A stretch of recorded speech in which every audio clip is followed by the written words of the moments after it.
Ok, sự đây nè hay bà là mau quên cho mùi nâng Chandra official bà so ngày đấy nhóm mau beri nè này ông pi cam thì anh đọc Photoshop hay nhóm nâng beri nè này pi part one là hồ từ đó part này nhóm beri nè hay lên chân hay ok hay nâng nè cần nè này nâng bản chất hay về nè này mới tao nhưng mà xin nè này cho man rồi rụp hiệp tại cho practice của nhóm đấy họ nè này chốt link hàng rong tầm nè tầm đầu của nhóm bán hàng nhóm nâng tầm lẹ rụp hiệp tụi họ đi họ nè tụi họ đi làm bày ăn họ làm nhúng hơi cái này nhóm nâng màu pram nào này pi tầm bốn khi mình phát đây tạo Photoshop hay là dân cho tụi đó create nhiều máu nhưng tranh màu lại create nhiều máu nhưng tranh tiền background một bản đi về đã thay nhiều document nó cứ chi ai cái sao mâyបំផុតដែលយើងត្រូវដាក់ខ្ញុំប្រាប់អ្នកនាងកន្លែងនេះpreset details បានន័យថាយើងដាក់ឈ្មោះយើងដាក់ឈ្មោះអីដាក់ទៅគឺស្រាប់តែយើងណាចុះតោះតែខ្ញុំចង់ដាក់ឈ្មោះថា poster ព្រោះយើងធ្វើ poster យើងដាក់ថា poster យើងទៅបន្តមក y នេះគឺយើងអាចទាញចេញបានទាញចេះ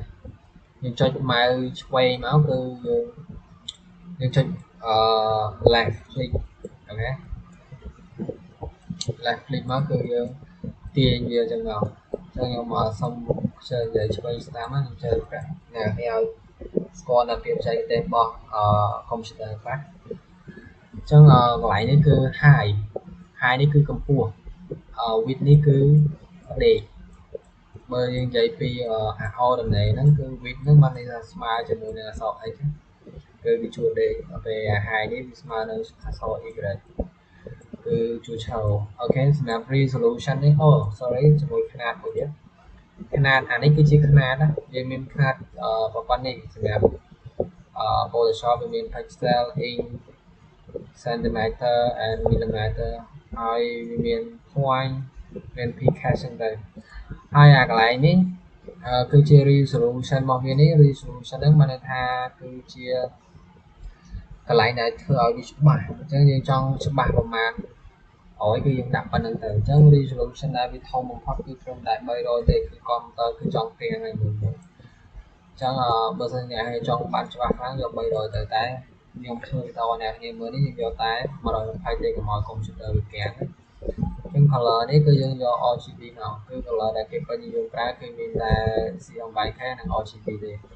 ញ្ចឹងខ្ញុំបញ្យល់តែពីរនេះទេ CMYK និង RGB អញ្ចឹង CMYK និង RGB គឺវាខុសគ្នាចឹងRGB នេះគឺសម្រាប់ធ្វើ poster តែដល់ពេលCMYK នេះគឺសម្រាប់ធ្វើ render អញ្ចឹងយើងយក RGB មកព្រោះយើងធ្វើ poster ទេចា color white នេះ white នេះគឺដល់ពេលដែលយើងចុច create នេះទៅគឺវានឹងចេញ background របស់វាពណ៌ស default របស់វាពណ៌សមកដល់ពេល background នេះគឺពណ៌ black នេះមិនមែនពណ៌ខ្មៅដល់ពេលយើងចុច create ទៅបានន័យថា default វាគឺយកពណ៌ខ្មៅយកពណ៌សអូខេយើងចុច create មកគឺវាចេញបែបនេះអូខេតែ background នេះខ្ញុំគ្រាន់តែឧទាហរណ៍ឲ្យអ្នកទាំងអស់គ្នាមើលទេគឺខ្ញុំមិនយកវាមកប្រើទេ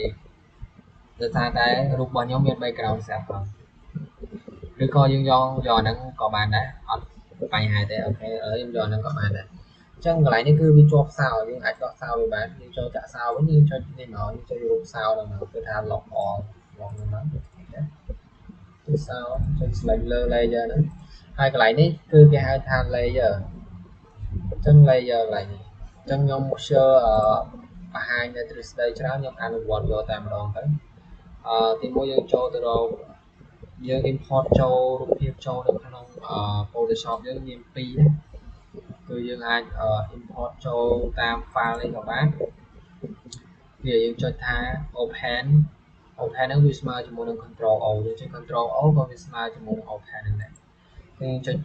control O មកគឺយើងមករក folder ណាដែលយើងចង់បានហើយយើង select យក folder ដែលយើងមានរូបហ្នឹងមកគឺវាអូខេហើយអញ្ចឹងឥឡូវខ្ញុំធ្លាប់បើកនៅ folder ហ្នឹងអញ្ចឹងដល់ពេលខ្ញុំ control O មកគឺវាចូលនៅក្នុង folder ហ្នឹងអញ្ចឹងខ្ញុំចង់ធ្វើរូបបែបនេះឲ្យអ្នកមើលនេះរូបបែបនេះអូខេ ចឹងខ្ញុំអាចធ្វើតាមវិធីមួយទៀតគឺខ្ញុំចូល Windows Explorer ខ្ញុំចូលកន្លែងរូបមួយនេះហើយខ្ញុំយក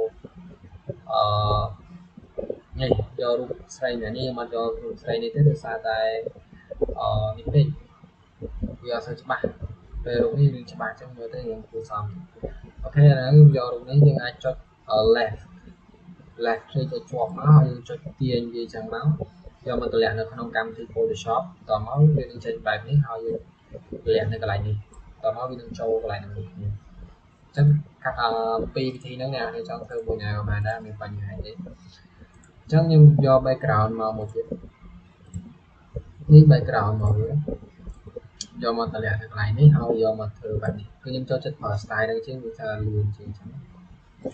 អូខេហើយយើងយករូបឡាននេះមួយទៀតដើម្បីយកមកប្រកបធ្វើបែបហ្នឹង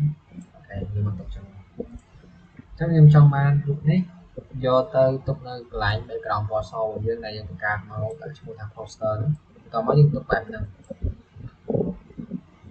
ខ្ញុំខ្លាចអ្នកនេះមើលអត់ដល់ខ្ញុំលុបចោលសិនឥឡូវយើងចុច left click ឲ្យជាប់ហើយយើងទាញវាចឹងមកទាញមកហើយយកមកតម្លាក់កន្លែង poster ហើយតម្លាក់ចឹងមកគឺរូបនឹងវាចូលចឹងដើម្បីយើង break room វាបានយើងចុច control T ចុច control T ហើយcontrol T ហើយយើង break room វាមកតែយើងមើលដំបូងយើងអត់សូវច្បាស់មែនទេព្រោះតែយើងចុច enter ឬក៏click ខាងលើនេះគឺវានឹងច្បាស់យើង break មកអសល់នៅ background មកយើងមកចឹងខ្ញុំចុច click ខាងលើមកថាវាអត់ពេញទេចឹងយើងចុច control T ទៀតហើយ break room វាតាមចិត្តពេញចង់អូខេហើយ background នេះយើងចង់ប្រើហើយយើងចាប់ដើមបោះបង់វាចោលខ្ញុំចុចខ្វែងមកទៅបាត់ចឹងខ្ញុំចង់ធ្វើបែបនេះគឺមានរូបមនុស្សដែលអត់មាន background នៅខាងនេះហើយយើងដាក់ឡាបនៅខាងក្រោយគឺធ្វើម៉េចគឺខ្ញុំមានរូបមនុស្សស្រីនេះមួយហើយយើងយកធួមួយដែលកាត់ background យើងចុច right click លើវាមកហើយយើងយកធួមួយដែលឈ្មោះថា quick selection tool ហើយយើងចុចគ្នាបើកគ្នាបិទតាមចិត្តដែលយើងចង់គឺវាគ្នាបើកគ្នាបិទបានន័យថាយើង break វាដល់ពេលគ្នាបើកបានន័យថាវាព្រមវិញអូខេអ្នកស្គាល់ណាយើងដាក់រូបនៅខាងលើឲ្យលើក្រោមហ្នឹងហើយឥឡូវយើងសួរថាធួហ្នឹងយើងត្រូវប្រើធ្វើម៉េចយើងប្រើបែបនេះគឺយើងគ្រាន់តែចុច left click ឲ្យជាប់យើងទាញមកបន្ទាប់ពីយើងទាញមកគឺឃើញរូបនេះឃើញវងមូលព័ទ្ធជុំវិញហើយយើងទាញតិចគឺវាមានទៀតឃើញទេទាញអាហ្នឹងគឺកាត់ background ហើយគឺយើងបានន័យថាយើង select ជុំវិញកន្លែងណាគឺវាកាត់ background តែខាងក្រៅរបស់វានេះខាងក្រៅនេះខាងក្រៅហ្នឹងគឺកាត់ចោលអស់យើង select នៅខាងក្នុងគឺខាងក្នុងគឺទុកតែខាងក្រៅគឺបោះបង់ចោលអូខេចុះយើងទាញមកត្រឹមមនុស្សរបស់យើងណាហើយយើងចុច Pro យើងចុចគ្នាបែកមកអូខេទាញមកទៀត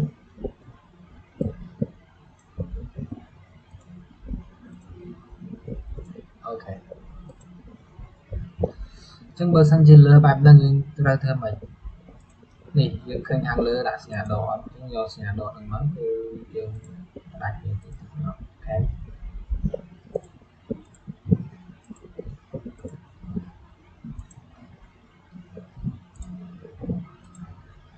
អូខេនេះ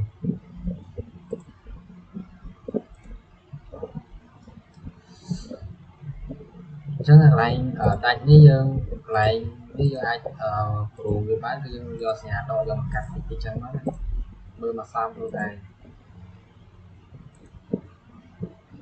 ហើយយកមកវិញមកបន្ថែមវិញ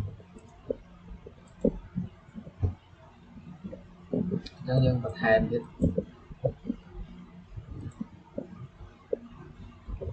អញ្ចឹងគឺថាយើងកាត់ background មួយមិនស្រួលទេតែនេះយើងយកវិធីនេះគឺសម្រាប់ថាអ្នកនេះរៀនដំបូងចឹងរៀនដំបូងយើងអត់ត្រូវប្រើបច្ចេកទេសខ្លាំងប៉ុន្មានទេយើងប្រើនៅកន្លងបាយខ្លះណាយើងប្រើនៅរបស់ដែលយើងគិតថាស្រួលយើងធ្វើតាមនឹងសិនទៅអូខេ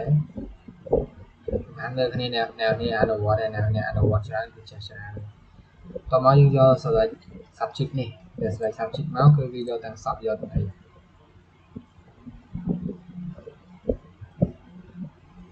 nhật selectយកសក់ខ្លះនេះញ៉ាំចឹងបន្ទាប់មកយើងយកធួលដែលមានឈ្មោះថាមូលធួលនេះហើយយើងយកទាញបន្ទាប់មកយើងទាញរូបមនុស្សមកគឺដាច់ចេញញ៉ាំដាច់យកទៅរូបមនុស្សទេខ្ញុំយកមកទុកនៅកន្លែងនេះមកចឹងដើម្បីប្រិកព្រោះបានយើងចុច Ctrl T ហើយយើងព្រមចឹងមកហើយទាញមកខាងលើវិញអូខេតាមមកយើងចុច Print មកគឺរួចរាល់គឺថាដាច់ background មកហើយគឺយើងមានតែមនុស្សស្រីមួយទេហើយយើងមានរូបមួយទៀតមនុស្សស្រីនេះយើងលុបចោលណាហើយយើងយករូបចាប់រូបស្លាបហ្នឹងមកយើងយកមកដាក់ខាងក្រោយធ្វើជាស្លាបចឹងធ្វើមិនយកធួលដែរ Quick Selection Tool ហ្នឹងយកមកគូបែបហ្នឹងអូខេ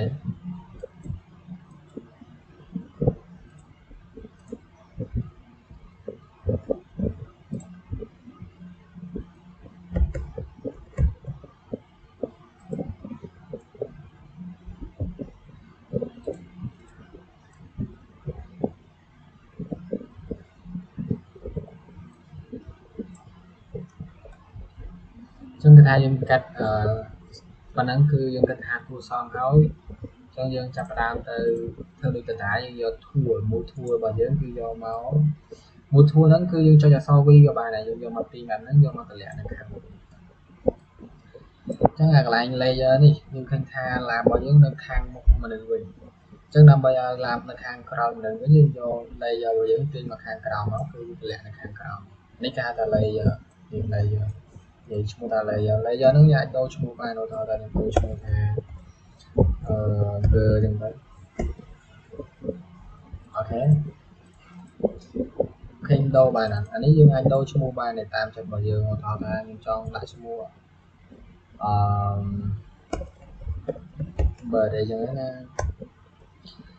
ឥឡូវយើងថាដាក់សារឈ្មោះថាយើងចង់ដាក់អីក៏បានទេទៅអូខេអញ្ចឹងយើងចុចលើឡាបហ្នឹងមកthì យើងចុចលើ layer lab នេះអញ្ចឹងបន្ទាប់មកយើង Ctrl T លើ layer lab ហ្នឹងគឺវា select ទៅលើ layer lab បើសិនជាយើងចុចលើមនុស្សយើងចុច Ctrl T នៅលើមនុស្សគឺវាចេញទៅលើមនុស្សអញ្ចឹងណាអញ្ចឹង layer ហ្នឹងគេបង្កើតមកដើម្បីវាស្រួលទាញទៅលើ object ណាមួយវាច្រើន object អញ្ចឹងយើងទុកលើអញ្ចឹងមកនេះទុកអញ្ចឹងហ្នឹងថាយើងបានបែបហ្នឹងមួយឃើញអាមកចឹងបន្ទាប់មកយើងឃើញថានៅក្នុងបាតជើងរបស់គេនេះមានស្មៅទៀតចឹងយើងធ្វើម៉េចដើម្បីឲ្យមានស្មៅបានពេលយើងធ្វើឲ្យបោះចោលចឹងធ្វើម៉េចដើម្បីមានស្មៅបានយើងត្រូវតែដាក់នេះ Elip Tool របស់យើងនេះនៅកន្លែងយើងមើលមកមុនដំបូងនេះវាចាញ់អានេះវាចាញ់ Rectangle Tool នេះចឹងយើងគ្រាន់តែចុច right click លើវាមកហើយយក Elip Tool មកអញ្ចឹងដើម្បីឲ្យវា move បានបើយើងទាញវាអត់សូវ move ទេត្រូវយើងទាញតាមត្រូវយើងអត់ move ទេអញ្ចឹងយើងតាមឲ្យ move ចុច C មកគឺ move ហើយអញ្ចឹងយើងមកមើលកន្លែងនេះវិញមើលកន្លែងនេះគឺថា field របស់យើងវាចេញខ្វាញ់មកនេះបានន័យថាវា no field ហ្នឹងគឺសាច់ខាងក្នុងអញ្ចឹងយកពណ៌ខ្មៅ field របស់យើងហើយបន្តមកទៀតយើងយក stroke របស់យើងនេះបានន័យថាគៀនរបស់វា stroke បានន័យថាយើងយក no stroke មកខ្វាញ់បានន័យថា no strokeអូខេអញ្ចឹងយកមួយធូររបស់យើងមកទាញយកមកដាក់កោមនុស្សបែបនេះអូខេអញ្ចឹងទាញអញ្ចឹងមក Ctrl T ហើយយើងព្រីតវាមក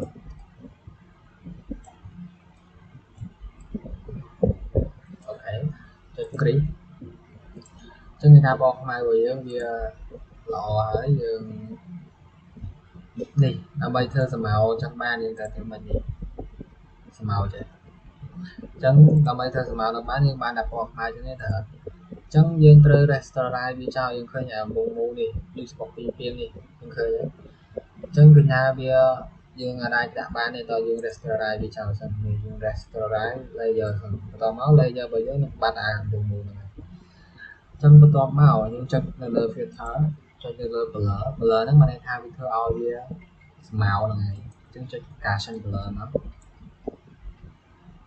ហើយយ៉ាងនេះអត់ទាន់សាមញ្ញអញ្ចឹងចុចទៅលើ filter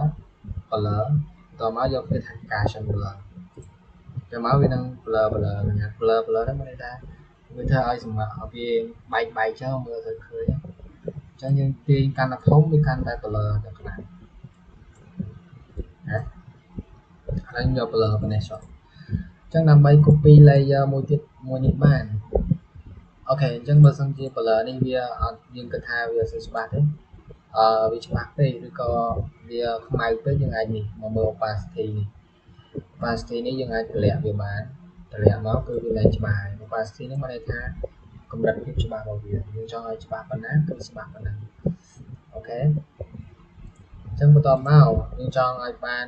អាហ្នឹងមួយទៀតមិនបាច់ចាំធ្វើម្ដងទៀតទេយើងគ្រាន់តែចុច Ctrl J មកគឺ copy layer មួយទៀតឃើញអត់មាន layer មួយទៀតអញ្ចឹងយើងគ្រាន់តែយក move tool របស់យើងមកយកមកទាញអញ្ចឹងមកឃើញអត់ឃើញថាយើងមានបាតជើងមួយដែលមានសម្ោដូចគេនិយាយអញ្ចឹងយើងធ្វើហើយយើងត្រូវធ្វើម៉េចយើងត្រូវ sell វាត្រូវអញ្ចឹងដើម្បី sell វាយើងត្រូវធ្វើម៉េចដើម្បី sell បានអញ្ចឹងយើងចូលទៅលើ file បន្ទាប់មកយើងយក cell as ក៏បាន cell copy បានមាន cell copy យក cell copy និង cell as យក cell as អញ្ចឹងយើងយក cell copy មកតោះមកយើងយកទៅទីតាំងណាដែលយើងចង់ដាក់ឲ្យយកទីតាំង desktop មួយនេះ desktop របស់ខ្ញុំតោះមកខ្ញុំមកចូលទៅយកនេះ file name នេះគឺខ្ញុំដាក់ថា poster ឃើញអត់ពេលខ្ញុំដាក់ថា poster គឺវាចេញមក poster បានចាកន្លែង file PSD នេះគឺជា file Photoshop បានន័យថា file ដែលយើងអាចកែបានតែបើខ្ញុំក្នុងនេះគឺខ្ញុំ share ឲ្យអ្នកគ្នាមើលនេះគឺខ្ញុំមានន័យថាខ្ញុំ share កុំឲ្យអ្នកគ្នាកែបានណា share ចេញជារូបភាពសម្រាប់មកគឺយើងគេ share ជារូបភាពសម្រាប់គឺយើងយក share JPEG គឺបានន័យថា JPG នឹងគឺរូបនិយាយទៅ file JPG នេះគឺជា file រូបភាពគឺចេញមកគឺចេញរូបភាពតែម្ដងអញ្ចឹងយក file JPG ទៅមកតមកគឺវានឹងបានបែបនេះ